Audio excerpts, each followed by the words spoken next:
Dear friends, welcome to Botany A to Z. Today our topic is difference between prokaryotic DNA replication and eukaryotic DNA replication. The same topic with same content, same pointers is available in both English language and Hindi Urdu medium. This very video is in Urdu and Hindi language, and if you are more convenient with English language, then another video with the same topic with same content is available on our YouTube channel. You can watch that very video.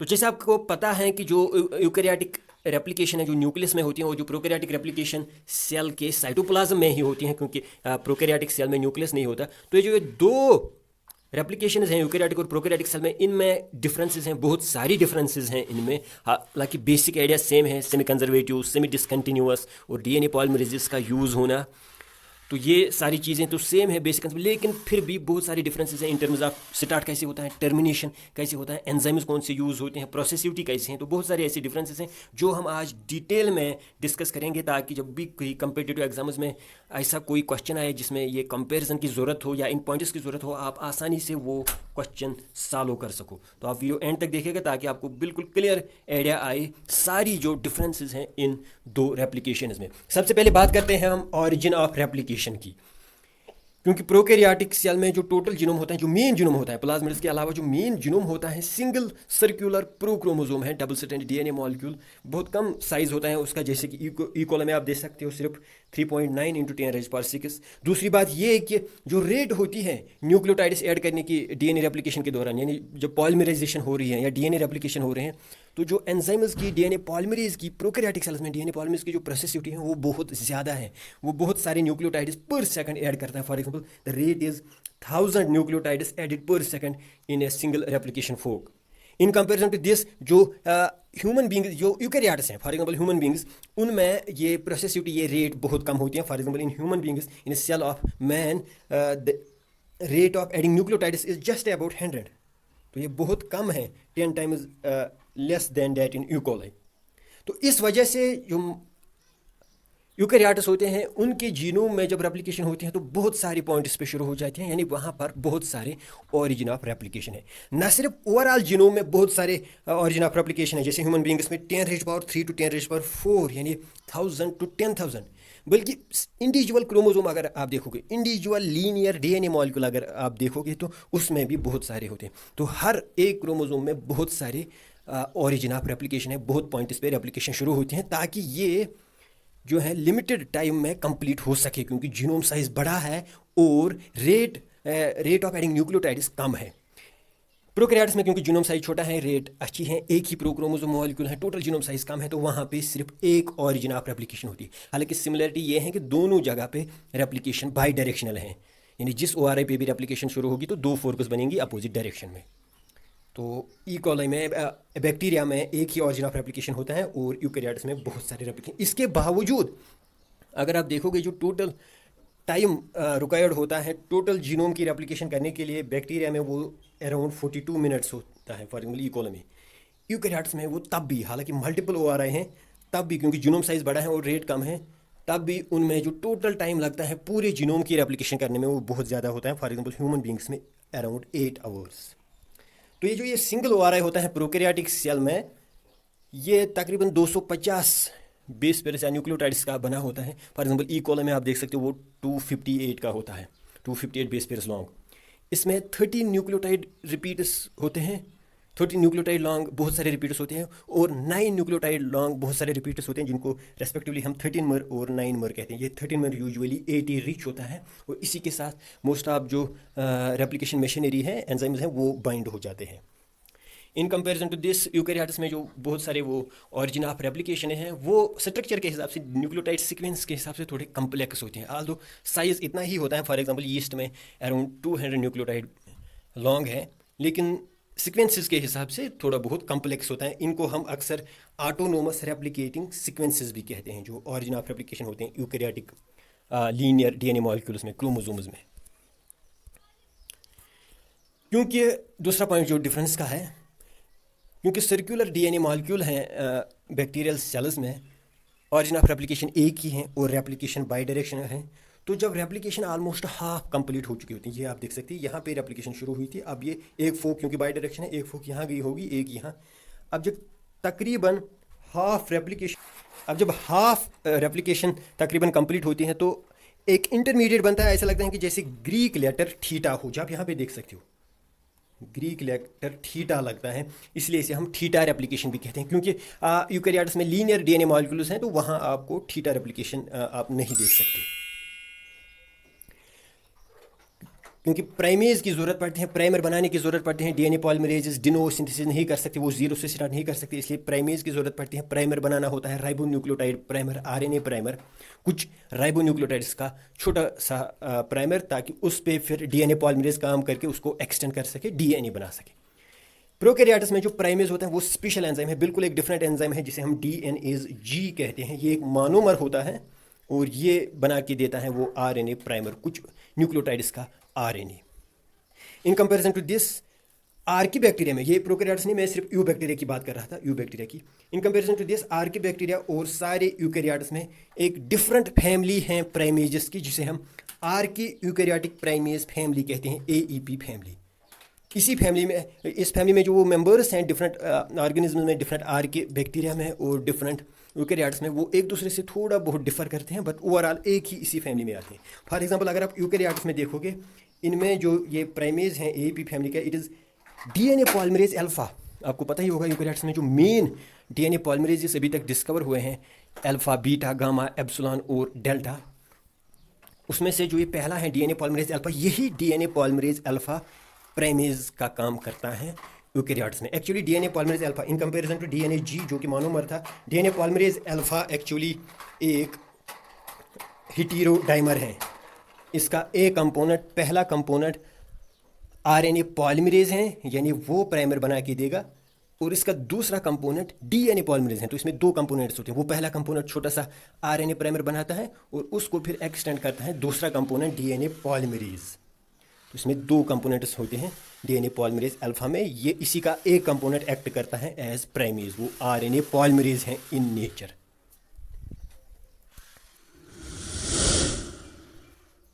जो main enzyme है DNA replication का, यानी जो main polymerisation करनी है, elongation करनी है, incision कैसे भी हो, जो इलांगेशन करनी है, न्यूक्लियोटाइड्स ऐड करने हैं, तो जो मेन रेप्लिकेशन एंजाइम है प्रोकैरियोट्स में वो है डीएनए पॉलीमरेज थर्ड। एक्चुअली इनमें मेन तीन एंजाइम्स हैं, डीएनए पॉलीमरेज फर्स्ट, सेकंड और थर्ड, लेकिन जो मेन रेप्लिकेशन एंजाइम है वो है डीएनए पॉलीमरेज थर्ड। बहुत ही बड़ा कॉम्प्लेक्स एंजाइम है, 10 डिफरेंट पॉलीपेप्टाइड्स का बना हुआ है, उनकी कॉम्बिनेशन का बना हुआ है, और ये 10 डिफरेंट पॉलीपेप्टाइड्स दो बड़े कंपोनेंट्स बना देते हैं, यानी दो बड़े कंपोनेंट्स बने होते हैं जो मोर और लेस सिमिलर हैं, लेकिन थोड़ी सी डिफरेंस है उनमें। तो पूरी तरह से वो कंपोनेंट सिमिलर नहीं है, थोड़ी सी उनमें डिफरेंस है। तो ये इन 10 पॉलीन्यूक्लियोटाइड्स ने बनाए होते हैं। जैसे कि आप यहाँ देख सकते हो, इसमें जो मेन कैटालिटिक कंपोनेंट्स होते हैं ये अल्फा और एप्सिलॉन, इसके अलावा टाउ होता है जो इन दो को जोड़ता है, बीटा कॉम्प्लेक्स होता है इसमें जो कि मदद करता है इस एंजाइम को पेरेंट स्ट्रैंड के साथ अटैच रहने में, प्रोसेसिविटी बढ़ाने में। तो ये 10 डिफरेंट पॉलीन्यूक्लियोटाइड्स दो बड़े कंपोनेंट्स बनाते हैं जो इकट्ठे होते हैं। दो मेजर कंपोनेंट्स लैगिंग स्ट्रैंड और लीडिंग स्ट्रैंड और लैगिंग स्ट्रैंड के लिए ये इकट्ठे होते हैं और साथ साथ चलते हैं। ये दो डिफरेंट एंजाइम्स नहीं है, ये एक ही बड़े एंजाइम के दो बड़े कंपोनेंट्स हैं जो खुद 10 डिफरेंट पॉलीन्यूक्लियोटाइड्स के बने हुए हैं। इन कंपैरिजन टू दिस, जो यूकैरियोट्स में मेन रेप्लिकेशन एंजाइम्स हैं वो हैं DNA polymerase delta over epsilon. देखिए, मैंने इससे पहले डीएनए पॉलीमरेज अल्फ़ा की बात की थी।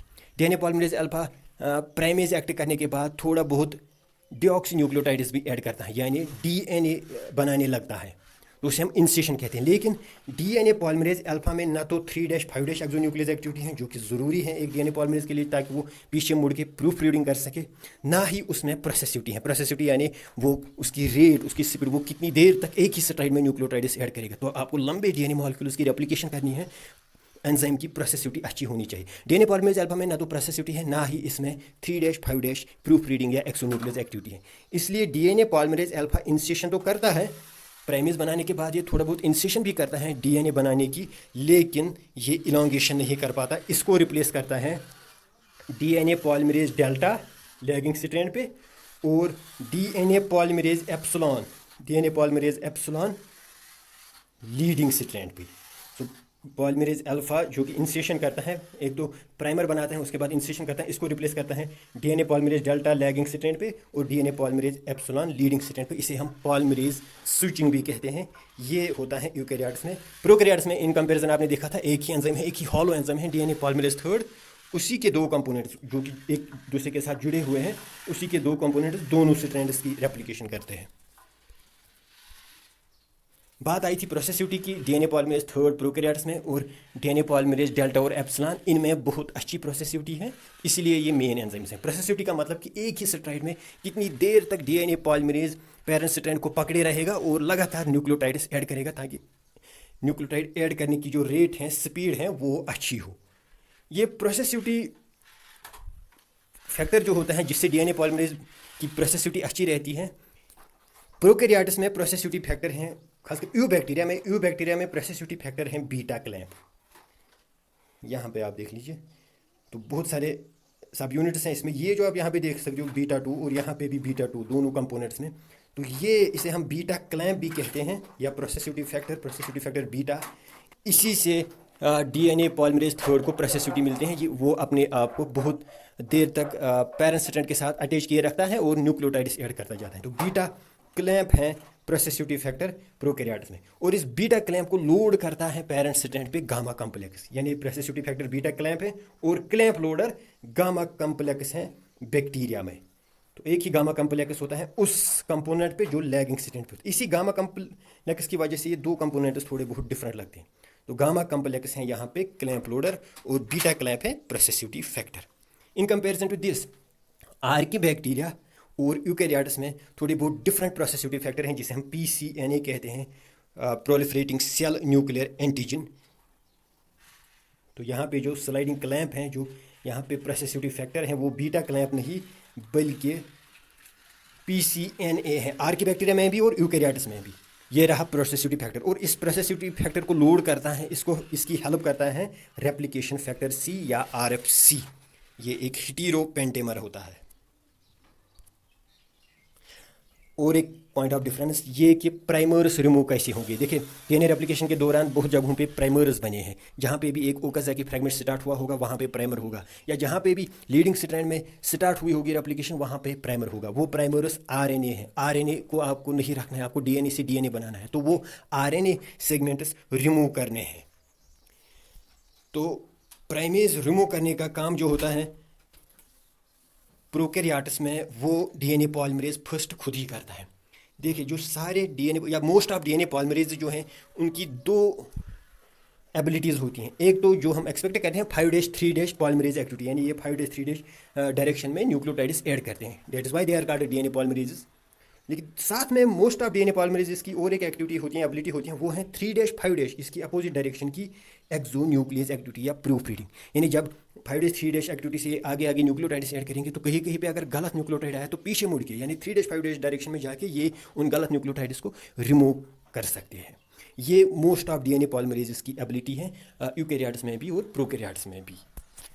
लेकिन डीएनए पॉलीमरेज फर्स्ट जो प्रोकैरियोट्स में है वो यूनिक है, क्योंकि उसमें इन दो डायरेक्शंस के एक्शंस के अलावा ये वाली जो पॉलीमरेज एक्टिविटी है और ये वाली एक्सोन्यूक्लियस एक्टिविटी 3'5' एक्सोन्यूक्लियस एक्टिविटी, इसके अलावा एक यूनिक एबिलिटी उसकी ये है कि वो 5'3' डायरेक्शन में भी एक्सोन्यूक्लियस एक्टिविटी दिखा सकते हैं, यानी उसी डायरेक्शन में जिस डायरेक्शन में वो ऐड कर सकता है। तो ये एबिलिटी यूज़ होती है प्राइमर्स रिमूव करने में। तो 5 ये डीएनए पॉलीमरेज थर्ड के पीछे पीछे ही चलता है और पीछे पीछे ही 5'3' डायरेक्शन में, जिस डायरेक्शन में DNA polymerase third nucleotides add करता जाता है उसी डायरेक्शन में पीछे पीछे चल के ये प्राइमर्स को रिमूव करता है अपनी 5'3' एक्सोन्यूक्लियस एक्टिविटी से प्रोकैरियोट्स में, बैक्टीरिया में। लेकिन यूकैरियोट्स में प्राइमर्स रिमूव करने के लिए डिफरेंट एंजाइम्स हैं, स्पेशल एंजाइम्स हैं जिन्हें हम आरएनएज एच और FEN1 कहते हैं, यानी फ्लैप एंडोन्यूक्लियस फर्स्ट। तो आरएनएज एच, अगर जो आरएनए प्राइमर है वो 10-12 न्यूक्लियोटाइड्स का बना होता है तो उसमें पहले 10-11 जो है आरएनएज एच रिमूव कर देगा, जो लास्ट एक रहता है उसको FEN1 रिमूव करता है। तो आरएनएज एच और FEN1 यानी फ्लैप एंडोन्यूक्लियस 1 यूज़ होते हैं यूकैरियोट्स में प्राइमर्स रिमूव करने के लिए। और एक पॉइंट ऑफ डिफरेंस ये है कि सुपर कॉइलिंग कैसे रिमूव होगी, सिट्रस कैसे रिमूव होगा। देखिए जैसे ही हेलिकेज आगे आगे डबल स्ट्रैंडेड डीएनए को अनवाइंड करता है और पीछे पीछे रेप्लिकेशन मशीनरी चलते हैं, तो जब ये रेप्लिकेशन फोर्क आगे आगे चलते हैं, वो जो सिट्रस होता है, जैसे जब आप बहुत सारी स्ट्रिंग्स की जो रस्सी बनी होती है उसको जब आप खोलते हो तो वो सिट्रस जो होता है, वो ट्विस्ट जो होता है, वो आगे आगे बढ़ता है। आपको ऐसा लगता है जैसे कि आगे आगे जाके टेंगल होगी, बंद हो जाएगी, ट्विस्ट हो जाएगी। तो वो ट्विस्ट ना हो, वो ओवर सुपर कॉइलिंग ना हो, उस ओवर सुपर कॉइलिंग को, उस ट्विस्ट को आगे आगे रिमूव करते हैं कुछ एंजाइम्स, जिन्हें हम यूकेरियोट्स में टोपोआइसोमेरेज फर्स्ट और टोपोआइसोमेरेज सेकंड कहते हैं।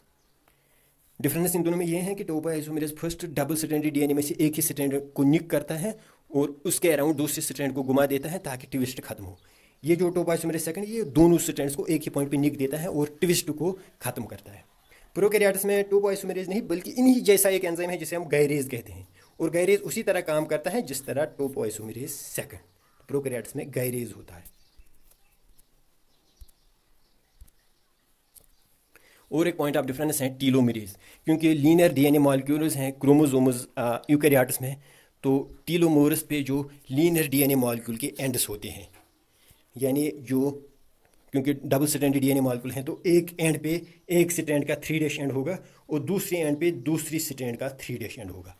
अब हमें ये भी पता है कि प्राइमर्स साथ साथ रिमूव किए जाते हैं, तो सारे प्राइमर्स रिमूव किए जाते हैं, जो गैप होती हैं वो फिल हो जाती हैं लाइगेज, डीएनए फर्स्ट प्रोकैरियोट्स में, और आरएनएज, फेन वगैरह की मदद से प्राइमर्स रिमूव किए जाते हैं और गैप्स फिल किए जाते हैं।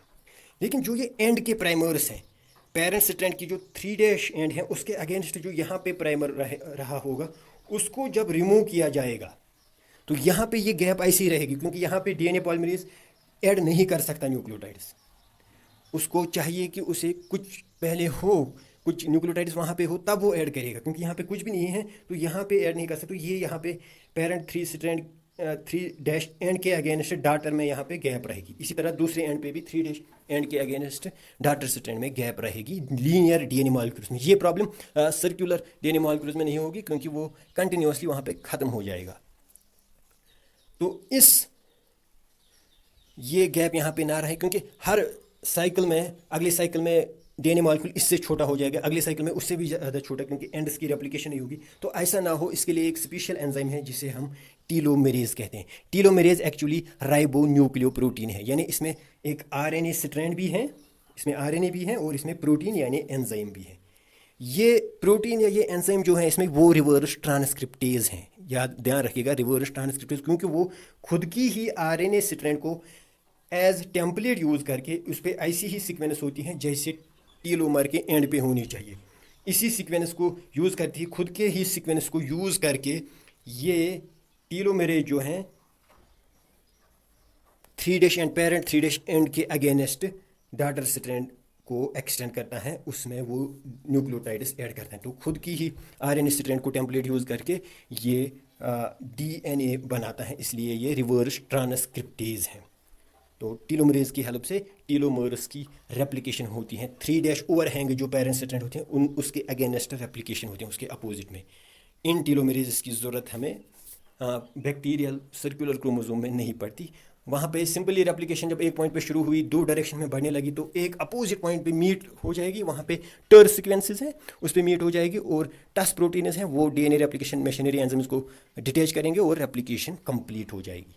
तो उम्मीद है आपका आज का वीडियो आपको बहुत पसंद आया होगा। अगर पसंद आया हो तो शेयर कीजिएगा, और साथ ही में अगर आपने चैनल को सब्सक्राइब नहीं किया है तो चैनल को सब्सक्राइब कीजिएगा। Thank you.